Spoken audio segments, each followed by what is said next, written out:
पिछले 45 सालों में भारत में खामोश क्रांति हुई है। एक ऐसी क्रांति जिसने हमारे संरक्षित वेटलैंड्स के नेटवर्क को पूरी तरह से बदल दिया। ये कहानी सिर्फ गिनती बढ़ने की नहीं है, बल्कि ये कहानी है हमारे उस समर्पण की जिसने हमारे कुदरती खजानों के मायने ही बदल दिए। 98 आज की तारीख में भारत में पूरे 98 रामसर साइट्स हैं और यकीन मानिए ये सिर्फ एक नंबर नहीं है, ये संरक्षण की दुनिया में एक बहुत बड़ा एक ऐतिहासिक मील का पत्थर है। ये दिखाता है कि हमारा देश इस दिशा में कितना गंभीर है। की संख्या दुनिया में भारत को कहाँ खड़ा करती है?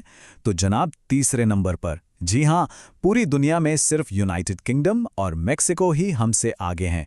इससे अंदाजा लगता है कि हमारा वेटलैंड नेटवर्क कितना विशाल है। बात तो हो गई, पर अब सवाल ये उठता है कि ये रामसर साइट्स हैं क्या भला, और इन्हें ग्रह के गुर्दे जैसा बड़ा नाम क्यों दिया गया है?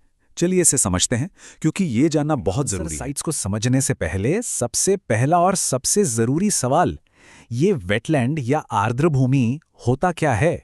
मतलब जब हम ये शब्द इस्तेमाल करते हैं तो हम किस चीज की बात कर रहे होते हैं? सादे शब्दों में कहूं तो ये जमीन का वो हिस्सा है जो या तो हमेशा या फिर साल के कुछ महीनों में पानी से ढका रहता है।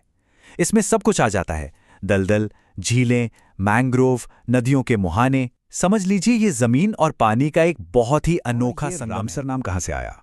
ये नाम आया ईरान के एक शहर से, जहां 1971 में एक बहुत ही ऐतिहासिक संधि हुई थी। ये एक तरह का ग्लोबल एग्रीमेंट है जो इन जरूरी इकोसिस्टम को बचाने के लिए दुनिया के देशों को एक साथ लाता है। और हाँ, यही वजह है कि हर साल 2 फरवरी को वर्ल्ड वेटलैंड्स डे मनाया जाता है। बातें समझ गए हैं? तो चलिए भारत के शानदार वेटलैंड्स की एक वर्चुअल सैर पे निकलते हैं। आप देखेंगे कि ये नेटवर्क कितना ज्यादा डाइवर्स है।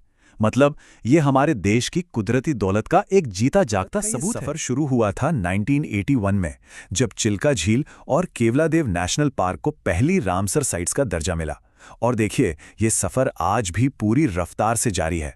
हाल ही में पटना पक्षी अभयारण्य और छारीधन जैसे नए नाम भी इस लिस्ट में जुड़ गए। डाइवर्सिटी इसके साइज में साफ दिखती है।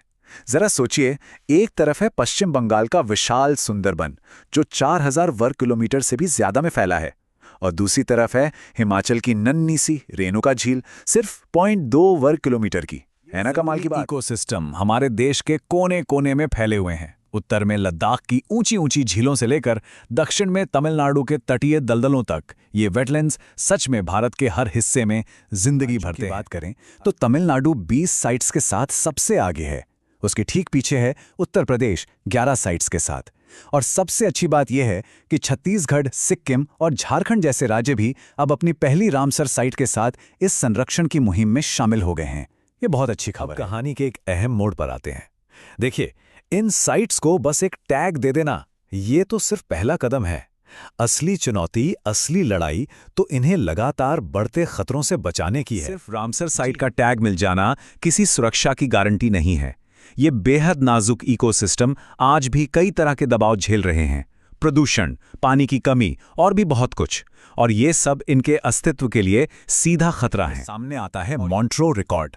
इसे आप उन रामसर साइट्स के लिए एक वॉच लिस्ट या एक रेड अलर्ट लिस्ट समझ सकते हैं, जिन पर सबसे ज्यादा खतरा मंडरा रहा है। फिलहाल भारत की 2 साइट्स इस लिस्ट में हैं, राजस्थान का केवलादेव नेशनल पार्क और मणिपुर की लोकटक झील। दोनों ही प्रदूषण और इंसानी दखलंदाजी जैसी गंभीर समस्याओं से जूझ रही हैं। यहाँ एक उम्मीद की किरण भी है, और वो है चिल्का झील की कहानी। ओडिशा की ये झील भी कभी इसी रिकॉर्ड में थी, पर जबरदस्त संरक्षण के प्रयासों के बाद 2002 में इसे इस लिस्ट से हटा दिया गया। ये इस बात का सबूत है कि अगर सही कोशिश की जाए तो इन कीमती वेटलैंड्स को बचाया जा सकता है, उन्हें फिर से जिंदा किया जा सकता है। बड़े पैमाने पर बात करते हैं, खासकर क्लाइमेट चेंज के लिहाज से। ये वेटलैंड सिर्फ लोकल इकोसिस्टम नहीं है, ये हमारे पूरे ग्रह की सेहत के लिए बेहद बेहद जरूरी हैं। एक तरह से ये हमारी अनदेखी सुपर पावर हैं। जरा इस पर गौर कीजिए। जमीन का सिर्फ 5 से 8% हिस्सा, लेकिन दुनिया की मिट्टी में मौजूद कार्बन का लगभग 30% यहीं जमा है। मतलब अपने छोटे साइज के बावजूद ये कार्बन को सोखने और स्टोर करने का इतना बड़ा काम करते हैं कि क्लाइमेट चेंज के खिलाफ लड़ाई में ये हमारे सबसे बड़े साथियों में से एक हैं। खत्म नहीं होते, ये कुदरती कार्बन सिंक हैं, बाढ़ से बचाते हैं, पानी को साफ करते हैं, जमीन के नीचे पानी को रिचार्ज करते हैं, अनगिनत जीव जंतुओं का घर हैं और लाखों लोगों की रोजी रोटी का जरिया भी हैं। मतलब इनके फायदे इतने हैं कि गिनाना मुश्किल है। लेकर सोच भी बदल रही है और ये बहुत अच्छी बात है। अब वेटलैंड्स को सिर्फ जंगली इलाकों तक ही सीमित नहीं रखा जा रहा, बल्कि अब कोशिश ये है कि इन्हें शहरों की प्लानिंग का एक जरूरी हिस्सा बनाया जाए। एक बहुत बड़ी और गर्व की बात है। भारत में पहली बार हमारे 2 शहरों इंदौर और उदयपुर को वेटलैंड सिटी का प्रतिष्ठित दर्जा मिला है। ये दिखाता है कि भारत अब शहरी वेटलैंड्स को बचाने में दुनिया को रास्ता दिखा रहा है। एक सवाल सोचना बनता है, जैसे जैसे हमारे शहर और हमारी इकोनॉमी बढ़ रही है, क्या ये हो सकता है कि हमारे देश की असली दौलत का सबसे बड़ा पैमाना हमारे इन वेटलैंड्स की सेहत हो? इस पर जरूर सोचिएगा।